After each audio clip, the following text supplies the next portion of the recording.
gente! Sejam bem-vindos ao AlternaPod, nosso podcast feito com tanto carinho para vocês, que, assim como nós, são estudantes de Direito, estarem sempre ligadinhos nas pautas relevantes no mundo jurídico. Bora para mais um episódio dessa temporada?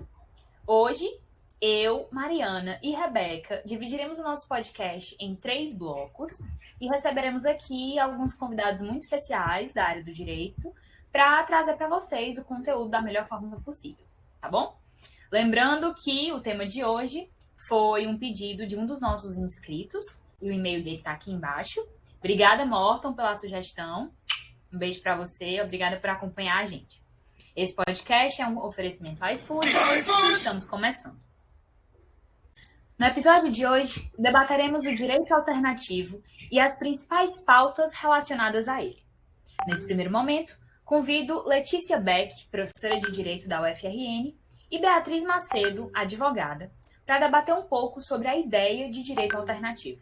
Muito obrigada por aceitarem nosso convite, meninas, sejam muito bem-vindas. E já começo perguntando para a Letícia. Quando se fala de direito alternativo, qual a primeira coisa que vem à mente? Oi, gente, obrigada pelo convite, Bia. Cumprimento também a advogada Beatriz Macedo. É um privilégio poder participar desse podcast que eu tanto gosto. E respondendo a sua pergunta, a primeira coisa que me vem à mente quando se fala em direito alternativo é o questionamento de um mundo jurídico que muitas vezes favorece, assim, a parcela dominante da sociedade. Aprofundando, assim, um pouco o tema, o direito alternativo é uma expressão recente de uma ideia antiga, segundo Cláudio Souto, que surgiu mais ou menos na década de 80 para designar um movimento que, assim, inicialmente de apenas juristas, mas que foi englobando mais pessoas e que busca preencher tanto as lacunas deixadas pelo direito em vigor, quanto as lacunas deixadas pelo Estado na hora de resolver conflitos. Ele surgiu, em si, da diferença entre código e justiça, em uma época que as pessoas entendiam que o que não fosse direito estatal não era direito. E muitas vezes as dinâmicas sociais ultrapassam essa ideia. Então, o direito alternativo seria uma tentativa proposta para solucionar esse dilema. Ele quer aplicar a lei visando o justo. E ele surgiu realmente desse distanciamento existente entre o operador do direito e o povo. Sim, e eu acho importante a gente até falar disso, porque apesar de o direito alternativo não ser algo muito fácil de definir, uma coisa é certa, né? Assim, um verdadeiro operador do direito crê verdadeiramente na justiça e busca oferecê-la. E com isso ele garante que o mundo seja como ele é. Então, sobre isso que foi falado em relação ao distanciamento, né, entre o operador do direito e o povo, eu acho que esse é o ponto-chave, sabe? Porque o que se deseja é justamente que o direito e os juristas em geral, no caso, pensadores, professores, juízes, enfim, passem por um processo de, digamos assim, um processo de humanização, né? E aí eles baixam ao nível das ruas, das fábricas, das favelas, né? Eles passam a ter esse contato mais direto com o povo, eles caminham com aqueles que sofrem o peso de uma opressão que é tantas vezes legitimada por um direito que se apresenta como neutro e justo para tentar ocultar a violência institucionalizada. E aqui é válido destacar algo que muita gente não enxerga. Pelo menos assim, para mim isso é muito claro. O direito não é neutro, né? Porque na prática ele está comprometido com um determinado tipo de sociedade e essa mudança de atitude, principalmente, trará o direito e os juristas para o meio do povo. Um povo que a gente sabe que clama por saúde, por escola, pelo fim da tortura nas delegacias de polícia, um povo que clama pelo fim da impunidade dos criminosos do colarinho branco, enfim. E eu não sei se vocês concordam comigo, mas para mim é muito fácil perceber que para os críticos, o que realmente incomoda quando o assunto é direito alternativo não são os erros em si, e sim o maior acerto de todos, que foi o quê? Questionar o mundo jurídico a partir de suas entranhas. Né? Então, nesse sentido, partindo dessa fala inicial de Letícia, a gente consegue, inclusive, perceber o que o direito alternativo não é. Né? Ele não é um movimento contra a lei, como muitos defendem. Ele não defende a livre interpretação do juiz e não despreza a teoria do direito. Inclusive, Hamilton Bueno, que é considerado um dos grandes responsáveis pelo surgimento do direito alternativo no Brasil, e eu sei que vocês o conhecem, ele fala sobre isso, né? Ele diz que, mais ou menos assim a fala dele, a lei escrita é conquista da humanidade e não se vislumbra possibilidade de vida em sociedade sem normas, sejam elas escritas ou não. Então, assim, a gente pode dizer que o direito alternativo basicamente limita-se a duas posturas básicas. Né? Primeiramente, se faz uma crítica ao sistema jurídico tradicional estabelecido e adiante se faz a defesa contra as críticas efetuadas pelos juristas tradicionais que acusam os alternativos de práticas que eles não cometeram, de conceitos e teorias que eles não escreveram, não defenderam, enfim. Né? Eu posso dizer mais ou menos isso, né, Letícia? Estou no caminho certo dessa discussão de hoje? Exatamente. E falando nos juristas tradicionais, é interessante notar que Cláudio Souto fala muito disso na obra dele. Ele fala que quanto mais dogmático for o juiz, menos ele vai ter essa ideia de igualdade. Isso ocorre porque o magistrado dogmático é muitas vezes visto como servo da lei, enquanto o magistrado moderno e pós-moderno, ele busca aplicar a lei visando o justo, sabe, em suas decisões e, enfim, em toda a sua atitude. Voltando em si ao movimento do direito alternativo, é importante frisar que ele surgiu na Europa e foi inspirado pelo direito livre, vivo e pelo justnaturalismo. Só que apesar de ter surgido na Europa, o direito alternativo conseguiu um maior espaço na América Latina, onde situações como falta de moradia, fome, motivaram a população a buscar uma alternativa para o status quo vigente.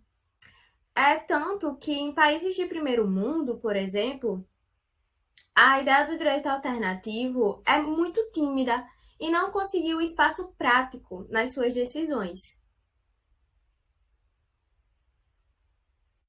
Problemas técnicos de microfone, acontece em todo podcast. Eu queria só questionar se você poderia explicar melhor como que é essa relação, assim, como que o direito alternativo foi inspirado, de fato, pelo justnaturalismo. Claro, vou aprofundar um pouquinho. Já na antiguidade clássica, havia essa tensão entre o que seria justo e o que seria imposto por via legal. Então, o direito alternativo seria o antecessor fundamental do direito alternativo. E ambos se conectariam por essa No ideia... caso, o direito natural, né? Seria o antecessor. Isso, exatamente. O direito natural seria o antecessor do direito alternativo. E ambos se conectariam por essa ideia de justiça, de buscar formas alternativas para conseguirem seus objetivos. No entanto, apesar de parecer ideias bem interessantes e humanitárias, elas são bem vagas. Elas não definem um conteúdo jurídico em si. Já a dogmática tradicional, ela alcança um plano formalístico preciso com fundamento na lei. Então a luta é um pouco injusta, porque de um lado a gente tem o ideologicamente generoso e do outro lado nós temos, digamos, o que aparenta ser formalmente preciso. Dando um exemplo histórico um pouco mais, só para a gente ter mais uma noção, para facilitar a compreensão, em 1948 o sistema apartheid de segregação foi implementado na África do Sul. E assim, ele tinha embasamento legal totalmente para existir e funcionar. Só que apesar disso, era um sistema completamente racista. E havia sim pessoas da população que buscavam lutar, né, contra ele. E elas usavam com base no direito popular, que não estava na lei. E é importante frisar que essas pessoas não lutavam contra a lei em si, não eram contra a lei, e sim contra o conteúdo racista delas e contra a interpretação dada por magistrados brancos. Sim, com certeza. Esse exemplo é bem elucidativo para a gente entender um pouco essa situação. Obrigada, Letícia. E agora eu passo a palavra para a nossa outra convidada de hoje, a advogada Beatriz Macedo. Beatriz, como é possível entender o contexto de surgimento do direito alternativo no Brasil, se a gente for puxar assim para um panorama histórico? Oi, Beatriz, Letícia, é um grande prazer estar com vocês aqui hoje. Retomando seu questionamento, Bia, é interessante a gente lembrar que o direito alternativo ele surgiu no Brasil no cenário de ditadura militar, quando se criou um campo no qual a população ela ficou com a paralisia da reivindicação de alguns direitos e também com a paralisia do seu arbítrio. Isso tudo fez com que isso incentivou os profissionais da área a mudarem esse quadro, né? Então, assim, o Poder Judiciário, que é incumbido de fazer a justiça, ficou impossibilitado de praticar o direito, e como ele era esperado. E, assim, ele teve como objetivo alterar esse quadro de direito dogmático, que, infelizmente, só beneficia a classe dominante e que ainda encaramos atualmente. E já permanece há bastante tempo, né, infelizmente. Inclusive, na época ditatorial, o bom aluno era aquele aluno que decorava e repetia o que o professor falava.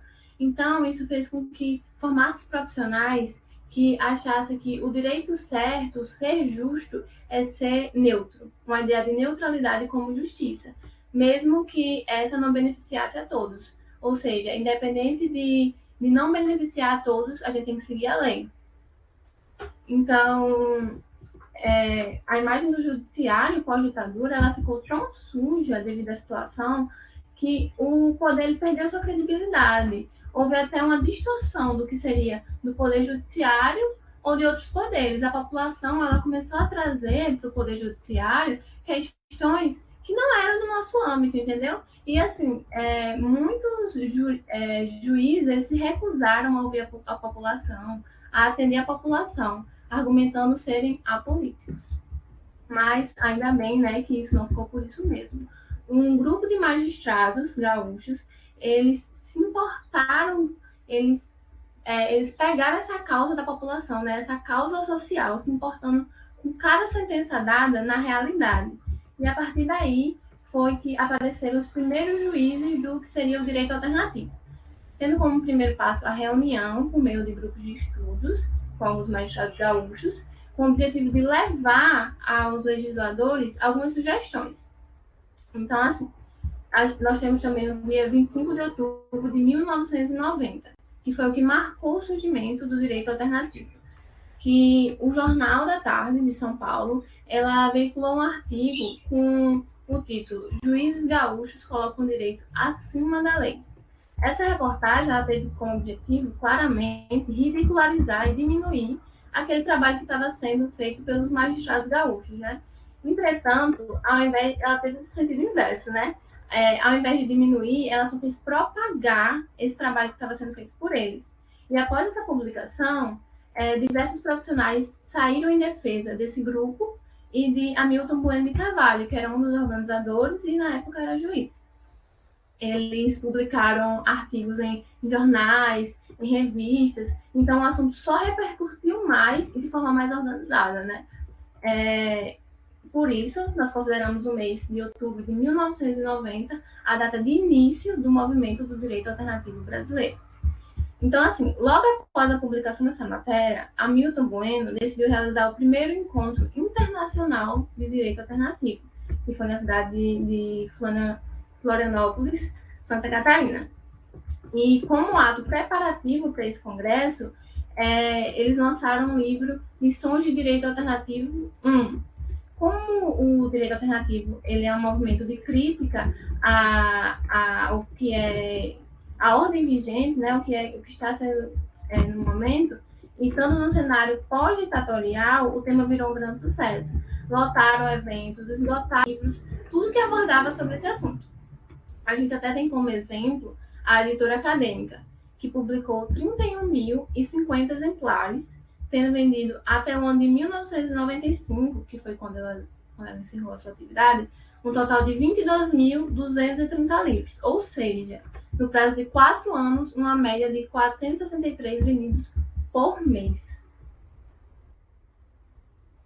Isso a gente pode ver que foi algo bem significativo, né?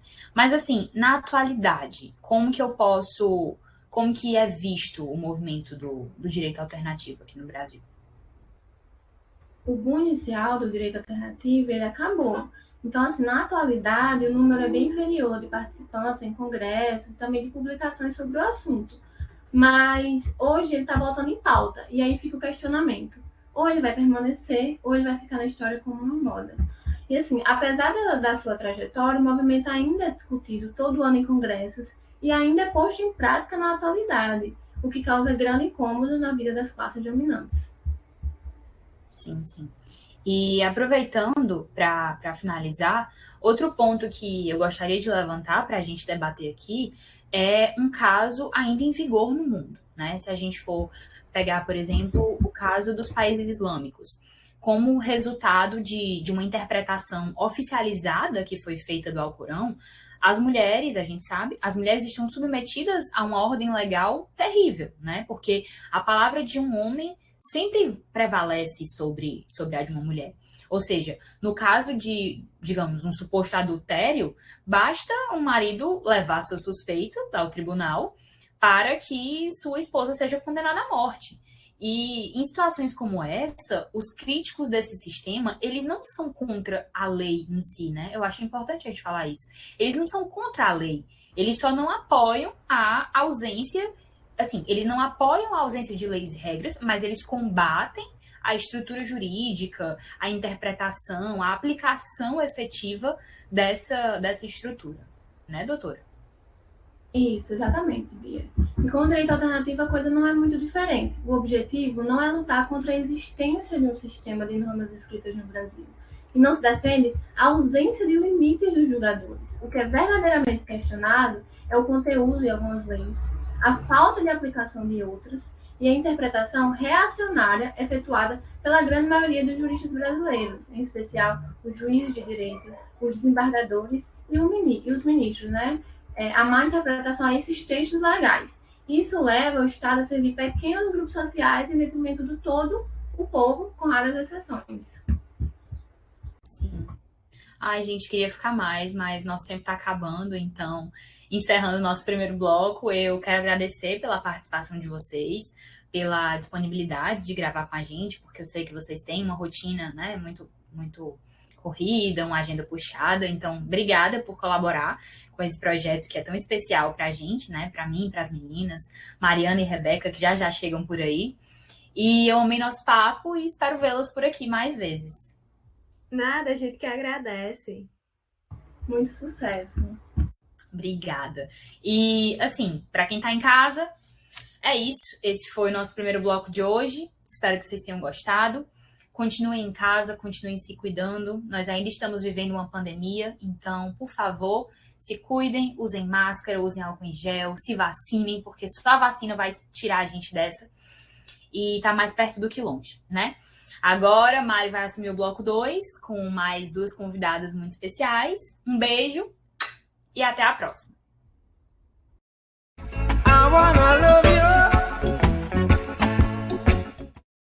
Muito obrigada, Bia. Aqui quem fala é Mari. Bem-vindos, ouvintes, ao nosso segundo bloco do AlternaPod. E aqui comigo eu tenho 2 convidadas muito especiais. Larissa Gomes, doutora e professora da UFPE, e Sara Nunes, promotora e pesquisadora do direito, viu, gente? Bom, vamos voltar à nossa discussão sobre o direito alternativo, e eu já começo esse bloco falando que é importante saber que o direito alternativo, segundo Cláudio Souto, importante pesquisador, é constituído por uma metodologia científico-social, junto a um sentimento de agradabilidade, de justiça adequado.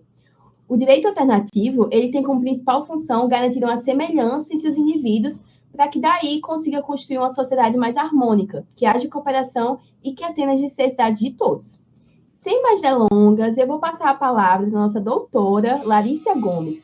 Fala um pouquinho para a gente sobre a sua pesquisa na área, o que você acha relevante para os nossos ouvintes no dia de hoje. Oi, gente, tudo bom? Primeiro eu quero agradecer pelo convite, eu estou amando estar aqui, eu acompanho o projeto de vocês, assisto sempre que posso, então estou muito feliz, certo? Mariana, você já fez um panorama bem bacana de início e você citou o Cláudio Souto, e eu também cito agora o Lédio de Andrade, porque muito da minha fala vai estar pautada nesses autores. Eu acho que de início a gente pode começar refletindo sobre o direito alternativo enquanto fenômeno. A gente sabe que ele ascende, né, como uma crítica ao direito positivo, normativista da ciência jurídica, então ele vem com um referencial pluralista. E a gente pode se perguntar, mas como é que se dá essa corrente pluralista?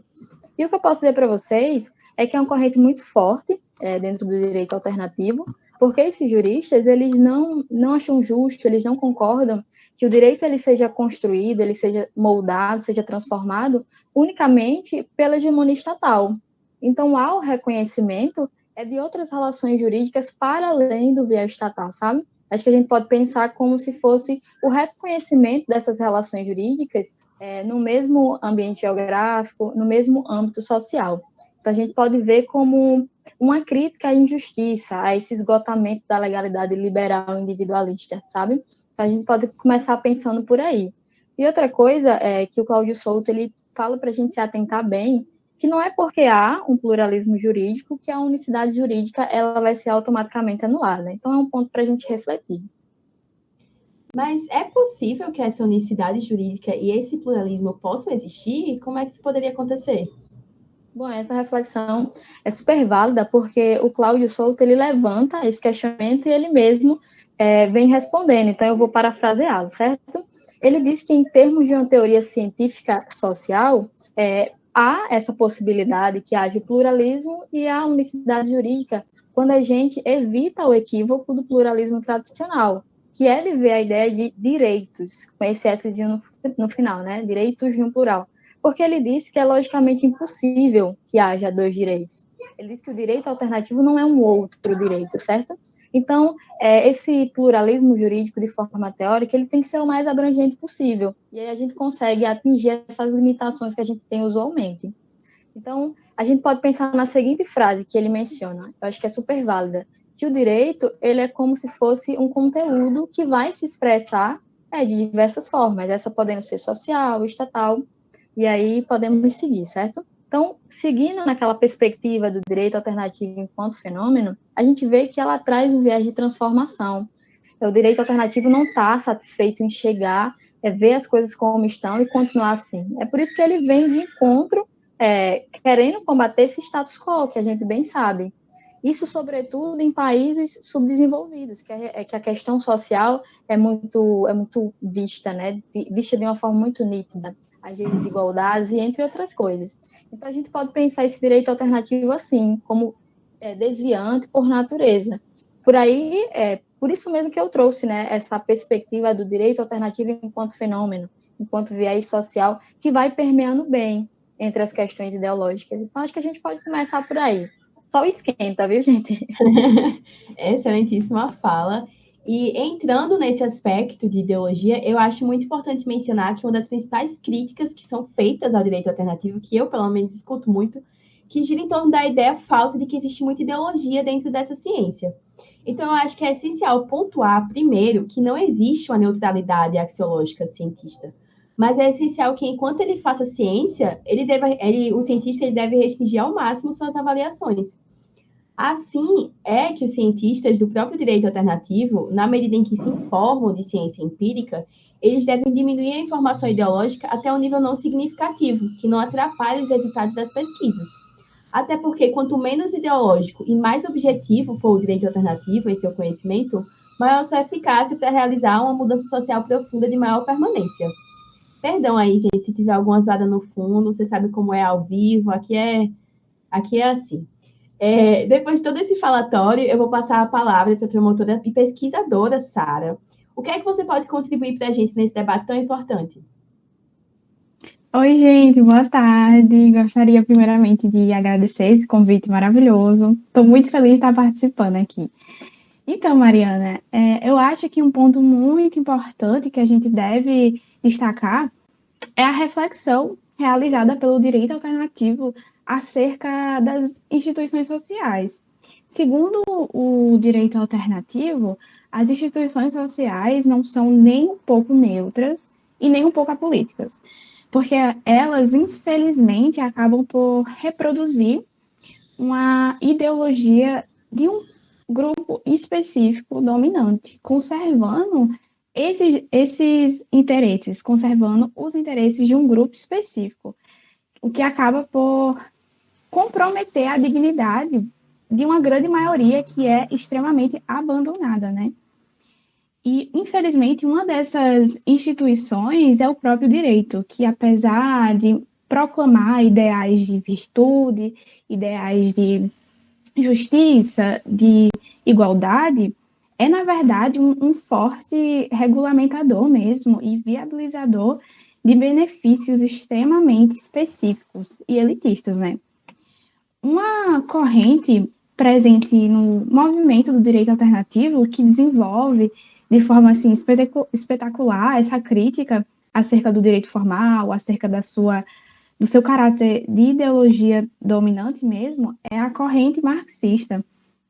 Ela afirma que o movimento do direito alternativo deve ser um instrumento político, ou seja, o movimento do direito alternativo ele não deve criticar um direito abstrato, um direito aleatório, o direito por si só. Não, ele deve criticar o direito em sua concretude contemporânea, ou seja, deve criticar o direito burguês, que é um direito regulamentado e ditado por um grupo específico dominante e para esse grupo, né?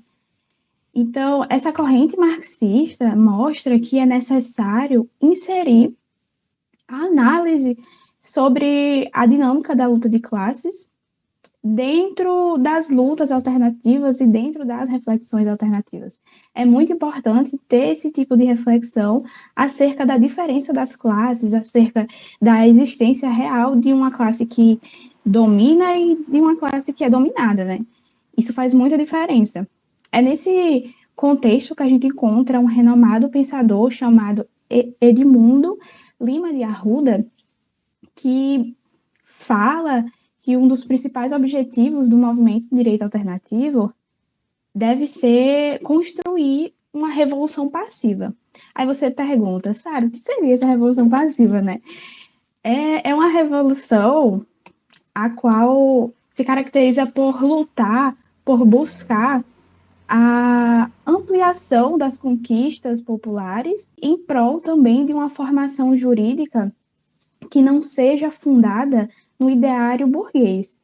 Então, essa revolução passiva faz de tudo, constrói a real democracia, uma democracia que está do lado da maioria da população, que é a classe trabalhadora, né?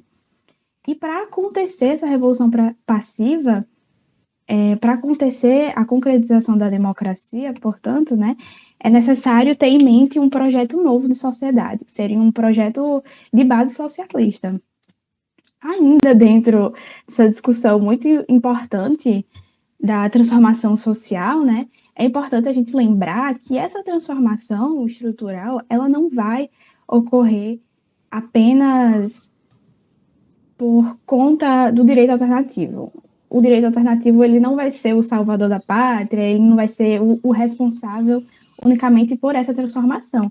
É necessário o direito alternativo se juntar a outros movimentos organizados, se juntar a sindicatos, se juntar a outros movimentos progressistas que combatem essa realidade tão horrível que a gente vive, né? É nessa ideia que a gente traz a reflexão da importância de sair da bolha jurídica, né? De sair dessa bolha acadêmica mesmo. É preciso transcender o mundo jurídico e se juntar a outros movimentos que realmente estão comprometidos a mudar radicalmente e efetivamente a realidade social. Por hora, é isso. Eu acho que eu consegui contribuir com alguma coisa, né? Com certeza, contribuiu demais. Eu achei muito interessante a professora Larissa falando sobre a corrente do pluralismo e a promotora Sara sobre a corrente marxista. Eu mesma, para não ficar de fora aqui, pesquisei e li trabalhos sobre também, então eu queria falar sobre mais duas correntes que considero essenciais.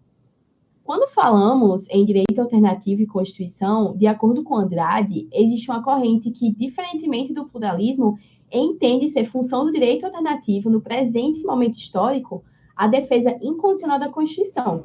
Andrade ele fala em uma nova dogmática jurídica alternativa, que seja capaz de dar aos juristas, com base na Constituição, um método científico objetivo para a prática da alternatividade e sua vinculação com o social. O foco da dogmática alternativa seria na afirmação da Constituição, principalmente na parte que toca os interesses das classes populares. É muito importante falar isso. Existe também outra corrente daqueles que acreditam que o direito alternativo ele deve necessariamente ser subversivo do direito hegemônico, ou seja, ele deve buscar subverter a hegemonia da normatividade estatal para que daí consiga tomar o seu lugar. Para exemplificar melhor, podemos chamar como base a fala do professor Oscar Correias, que diz que o direito alternativo é um sistema normativo cuja obediência obriga à prática de delitos ou formas menores de faltas pelo sistema jurídico hegemônico. Mas por quê? Porque o direito alternativo ele é uma prática jurídica ligada à disputa do poder, mas não via guerra civil. Ele busca chegar ao poder debilitando a hegemonia do grupo social que o detém para daí tomar o seu lugar.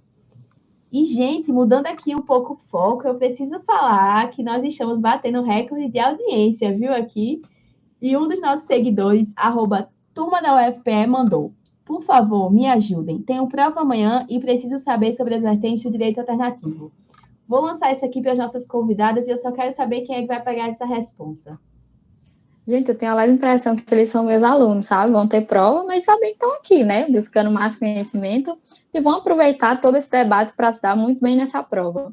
Eu acho que a Sara ela pode começar e aí eu vou dando continuidade. Pode ser? Claro que posso. Então, gente, nós temos 3 vertentes teórico-práticas no direito alternativo que foram muito bem desenvolvidas pelo alternativo chamado Cláudio Souto. A primeira delas é a vertente chamada instituído sonegado, que consiste em buscar a real e adequada concretização de todas as legislações, né? Então, a gente pode dizer que essa vertente, ela busca um garantismo de direitos mesmo. Um exemplo muito importante acerca dessa vertente é o próprio Estatuto do Idoso e o Estatuto da Criança e do Adolescente, que estão lá reivindicando a real atuação do direito da dignidade humana mesmo. E, além disso, a gente pode ver a lei de cotas, né, que luta pela real concretização, pela efetivação dos direitos fundamentais daqueles que, historicamente e sistematicamente, são marginalizados. Por hora é isso, eu acho que eu vou passar a palavra para a nossa ilustre professora Larissa, acredito que ela pode nos ajudar bastante nessa discussão. Seguindo essa perspectiva, né, de vertente, a Sara já falou muito bem, uma outra vertente é o instituído relido, que também é conhecido como uso alternativo do direito. Então, aí se propõe o uso da hermenêutica, onde a gente vai ter uma interpretação das leis, da norma, de uma forma diferenciada, de uma forma mais cuidadosa, sobretudo em trechos que a gente tem certas lacunas e brechas que acabam beneficiando uma classe dominante. Então, o intuito aí é essa interpretação, buscando a efetivação dos direitos sociais, buscando essa justiça social propriamente dita. Então, pensando nessa perspectiva, os grandes atores, né, dessa vertente são os intérpretes da lei. E a última vertente aqui, quem vai falar sou eu, para não ficar boiando aqui, é a chamada instituinte negado, que é o chamado direito das ruas também. Ele reconhece a existência de manifestações jurídicas à margem da ordem vigente, ou seja, emergidas do pluralismo, da população, grupos e movimentos sociais em luta pela inclusão e pelas transformações dessas relações socialmente injustas. Podemos até citar o movimento do Sem Terra, para ficar mais claro na cabeça de vocês. Então, essa vertente, ela contesta o monismo estatal, por compreender que o Estado e as suas instituições nem sempre estão livres de influências externas, sobretudo da classe dominante. É um movimento que compreende que é especialmente no espaço de contestação e de crítica que o direito alternativo se realiza plenamente. Portanto, gente, essas 3 estratégias hermenêuticas do direito alternativo têm por paradigma a dimensão ético-utópica da inclusão social, ou seja, a interpretação e aplicação do direito sob o prisma da alternatividade. E, no geral, nós vimos que são várias as concepções divergentes entre si sobre o direito alternativo, né? Mas é importante falar, até para facilitar a vida de vocês, que existem pontos em comum que formam um pensamento unânime. O primeiro seria a ideia de modificar a sociedade, e o segundo seria a rejeição ao liberalismo e o capitalismo. E, infelizmente, aqui chegou no meu ponto que nós vamos ter que encerrar esse segundo bloco, tá, gente? Foi um prazer ter as duas aqui conosco, batendo esse recorde de audiência. Com certeza contribuíram muito para o nosso projeto. E eu espero que vocês tenham gostado e sintam-se convidados a participar mais vezes. Mariana, eu que agradeço. Foi muito bom. Não chame não, que toda semana eu vou estar aqui, viu? Muito obrigada. Foi um prazer. Muito obrigada, gente. Foi incrível. Estou muito feliz de estar participando aqui com pessoas tão inteligentes e maravilhosas. Amei. Foi isso, gente. Esse foi o nosso segundo bloco do episódio de hoje. Eu espero que vocês tenham gostado, mas não saiam daqui, que ainda tem um terceiro bloco vindo aí com a Rebeca, viu, gente? Beijo.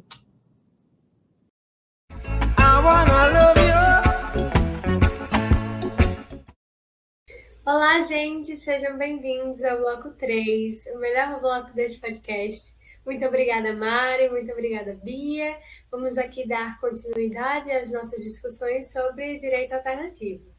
Bem, eu estou aqui hoje com o professor João Vitor, da UFRN, e a promotora Helena Cordeiro.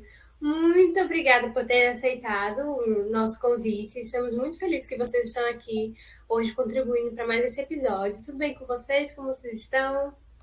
Olá, pessoal. Olá, Rebeca. Olá, Leila. Tudo bem com vocês? Comigo, tudo tranquilo. Vim aqui primeiro agradecer a participação no podcast de vocês e saber que sou um grande fã do trabalho. Enfim, vamos lá ter um papo bem produtivo hoje.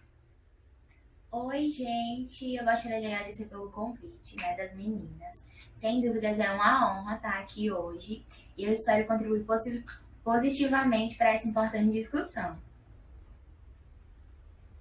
Então, tá. Muito obrigada mais uma vez. E vamos dar início às nossas discussões, né? Continuar com nossas discussões. Então, pelo que foi discutido anteriormente, nós podemos perceber, né, que o direito alternativo ele vem ganhando bastante espaço e uma real atuação no meio jurídico.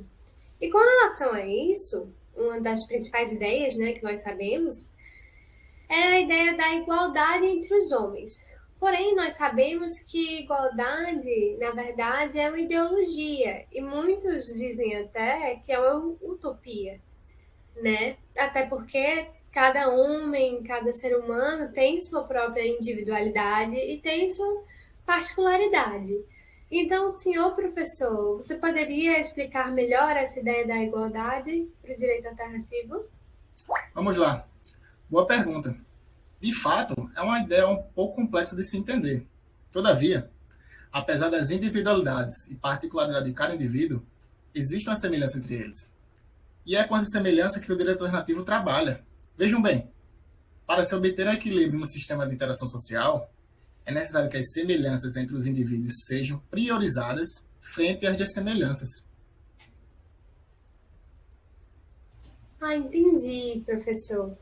Mas o que o senhor falou não passa a ideia de que, a fim de se ter essa estabilidade social, nós precisamos nos afastar daqueles que têm ideais que diferem dos nossos? Isso não diminuiria ainda mais essa interação social e acentuaria a divisão da sociedade em grupos? Já me fizeram essa pergunta. Enfim, vamos lá. Primeiro, é importante pontuar que não se almeja o equilíbrio perfeito. Isso não passa de um grande ideal irrealizável. Pois o que se percebe na sociedade é um equilíbrio rotativo, dado que na comunidade não existem semelhanças e dessemelhanças absolutas entre os indivíduos, o que gera bastante divergências e discordâncias entre os indivíduos. Mas isso, de forma alguma, deve ser motivo para que haja qualquer tipo de separação. Muito pelo contrário, é necessária a cooperação social para que pensamentos diversos possam coexistir sem maiores atritos. É verdade, professor, excelente explicação. E realmente há semelhanças e dessemelhanças entre nós, né, entre os indivíduos. E eu me atrevo a dizer que para que exista essa cooperação, nós devemos focar muito mais nas semelhanças, o que, pelo que eu entendi, vai favorecer o equilíbrio social, né? Sim, muito bem colocado. Inclusive, você acabou de dissertar sobre o caminho fundamental da prática jurídica alternativa, cujo escopo é a socialização afirmativa das semelhanças humanas. E qual seria o primeiro passo para essa socialização se efetivar? É uma questão um pouco complexa, mas primeiro é necessário que haja uma reconstrução e reformulação dos métodos educacionais, de modo que as semelhanças humanas sejam priorizadas e não as dessemelhanças, como falado anteriormente. O que é o contrário do que acontece atualmente no método educacional familiar. Isso, evidentemente, não ocorrerá de maneira instantânea, mas de maneira gradual e lenta. Excelente colocação, professor. Inclusive, parafraseando Cláudio Souto, né, um dos principais dissertadores dessa corrente, no seu livro Tempo do Direito Alternativo, ele fala sobre essa transformação social, afirmando que para essa transformação, no sentido da semelhança, ser cada vez mais efetiva, necessita que vá surgir de maneira progressiva, de uma renovada educação para a semelhança, de maneira que o corpo familiar eduque um novo tipo de homem cada vez mais solidário com seus semelhantes. E é verdade, né? Eu acho que ter uma educação voltada para a semelhança e não para a diferença, isso quer dizer também que nós teremos uma educação voltada para a paz e para a cooperação. Na verdade, pelo que eu entendi, o direito alternativo ele tem um papel fundamental no bem-estar social, né? Que uma vez que lutar pela percepção das semelhanças, é lutar também pela justiça. E quanto mais justa for uma sociedade, maior a probabilidade de paz e harmonia nela usufruída.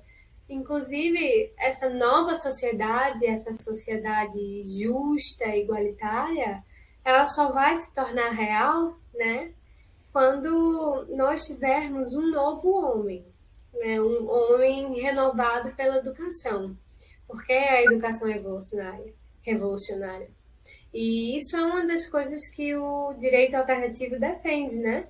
Não é através das revoltas violentas, claro, revoluções violentas ao longo da história da humanidade impediram uma violência maior. Mas o caminho certo para o direito alternativo, né, é a educação. É a educação focando nas semelhanças entre os homens. E isso sim vai trazer o progresso. Inclusive, aproveitando aqui a deixa, batemos agora o recorde de likes. E o Calouro, @Calouro21F, mandou superchat de R$10, inclusive, obrigada. Nós vamos ler sua perguntinha agora. Ele perguntou o seguinte: tenho um trabalho para fazer, estou muito em dúvida sobre a importância do direito alternativo para o cotidiano. Vocês podem me ajudar? Olha, podemos sim te ajudar. Agora me embaralhei no nome, hein? É calor o quê? É @Calouro21F. Ok, vamos lá. Olha, Calouro21F, sem dúvidas, o direito alternativo ele é extremamente valioso para a atualidade, tá? Ele é um importante movimento na luta da democratização da justiça e na busca pela emancipação dos grupos historicamente excluídos, principalmente em países como o nosso, né, que possuem uma carga histórica abastada de desigualdades.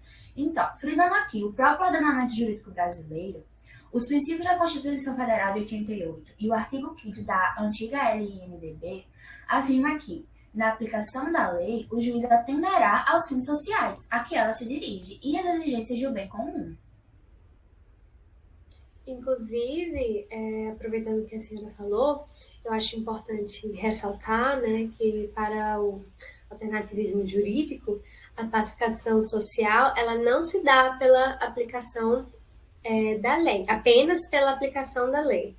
Na verdade, o direito alternativo, ele correlaciona paz social com a sociedade radicalmente democrática, onde todos, instintivamente, tenham as mesmas oportunidades de sucesso e uma vida digna. Eu acho que é uma das grandes contribuições, né, do direito alternativo.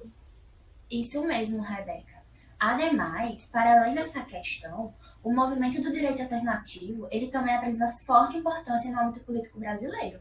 Isso porque ele constitui a resistência e, ao mesmo tempo, as denúncias das insuficiências do sistema político-econômico, do qual dependem milhões de brasileiros para suprir as necessidades mais básicas da manutenção de suas vidas.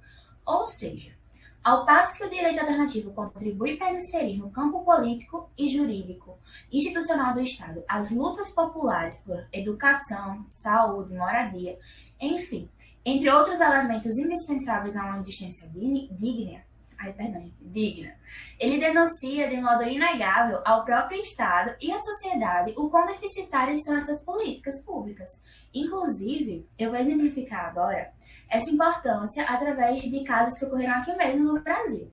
O primeiro caso aconteceu em 2014, em São Paulo, onde um requerente entrou com uma ação de retificação de registro civil, almejando a mudança de seu nome para um que se adequasse ao seu sexo psicológico, mesmo sem ter realizado a cirurgia de mudança de sexo. É importante frisar aqui que o direito à troca de nomes antes da cirurgia não está positivado em lei. Contudo, o relator deferiu o pedido para alteração do nome, por entender que a cirurgia era apenas um detalhe secundário em relação ao já vivenciado pelo autor do pedido, que há muitos anos já possuía a identificação sexual feminina, tá? Outro caso, que, assim, para mim é um dos mais interessantes, ele ocorreu em 2008, na Bahia, onde um indivíduo, conhecido como Mudinho, efetuava furtos na comunidade e um deles foi preso em flagrante. Entretanto, diferente do esperado, o juiz Gerivaldo Alves não o condenou à prisão, sob o argumento do comportamento do jovem ser reflexo do descuido da sociedade, mais precisamente do Estado e do governo onde ele habita, né? Ou seja, o nosso Brasil. E aí, a pena imposta pelo juiz foi que o réu, acompanhado de um oficial de justiça e de sua mãe, deveria procurar um emprego, uma vaga na escola para adultos e um acompanhamento especial. Para mim, sem dúvidas, um dos momentos mais marcantes da fala do juiz, para além, né, da pena que ele impôs, foi quando ele disse que preferia a justiça à lei. Então, assim, essas decisões, a partir dos direitos humanos, onde não prevalece a lei positivada, mas sim a sensibilidade e a ideia de justiça, é a síntese do que se pensa a partir do direito alternativo. Nossa, que casos, né, interessantes, e que situação inusitada. Sem dúvida, são exemplos perfeitos da aplicação do que o direito alternativo acredita, né, que nada é senão que a justiça prevaleça. Inclusive, eu lembro de uma série que eu assisti que tinha uma frase que era assim, que a justiça deveria correr como um rio, né, sem interrupções. Eu acho que vai bem de encontro com o que o direito alternativo defende. Inclusive, surgiu aqui mais uma pergunta no chat de @BárbaraExplica. Oi, gente, bom dia, porque bom dia é para o dia todo. Ótimo programa, me interessei muito pelos casos. A minha pergunta é, se esse caso se encaixa no conceito de jurista orgânico? Bom, posso responder essa pergunta. E sim, se encaixa no conceito de jurista orgânico. Vocês sabem qual o conceito? Se não, eu vou aqui falar. Para vocês, o pessoal que está assistindo, jurista orgânico é o primeiro e principal conceito do direito alternativo. Orgânico é aquele jurista comprometido com a mudança social, que faz de seu labor uma luta constante em prol de transformações estruturais no meio da sociedade, buscando alterar as relações de poder nelas existentes, com o escopo de combater a miséria, promover a liberdade e a igualdade material, fortalecendo uma possível democracia real. Excelente, professor, muito elucidativo. Agora, eu gostaria de saber que se esse movimento que vimos até agora ser tão influente, se ele está sujeito a críticas também, né? Olha, assim como os demais movimentos, o direito alternativo ele também enfrenta críticas, tá? Para mim, assim, uma das principais é o fato do mesmo não possuir um conceito definitivo. Como disse Edmundo Arruda Júnior, há ainda uma definição embrionária do que entendemos por direito alternativo. Verdade. Eu, inclusive, como estudante, né, tive dificuldade de entender e conceituar de fato o que se dá como direito alternativo. E, na verdade, eu acabei de lembrar que no livro que a senhora mencionou, de Cláudio Souto, ele afirma, né, que o direito alternativo ele não se preocupa com princípios jurídicos invariáveis, sendo, portanto, ideias generosamente humanitárias que não definem com relativa precisão um conteúdo jurídico. Sim, muito bem colocado, Rebeca. Complementando aqui, o direito alternativo reivindica a atividade hermenêutica e a utilização de outras fontes de direito, além da forma legislativa. Mas a possibilidade de utilizá-las já era reconhecida durante a redemocratização. Portanto, tal corrente não teria caráter tão inovador assim como seus defensores alegavam. Excelente, professor. Só mais um adendo. Uma das críticas é o alto risco de arbitrariedade nas decisões judiciais e, consequentemente, na instauração da ditadura do Poder Judiciário. A acepção de justiça por ser um juízo de valor resulta em inúmeras abstrações e na inexistência de um conceito definido. Assim, a possibilidade de um jurista infringir a lei pode fazer com que as convicções pessoais do juiz dominem a decisão. Realmente, como todas as outras correntes filosóficas, né, do direito, o direito alternativo ele também está sujeito a críticas, só que isso, de maneira alguma, deve tirar a importância, né, e a contribuição dessa corrente para a construção de uma sociedade mais justa e mais igualitária. Bem, no mais, eu gostaria de agradecer ao professor e à doutora por terem vindo aqui participar do nosso podcast. Muito obrigada pela contribuição. Tenho certeza que o pessoal está muito feliz com a contribuição de vocês.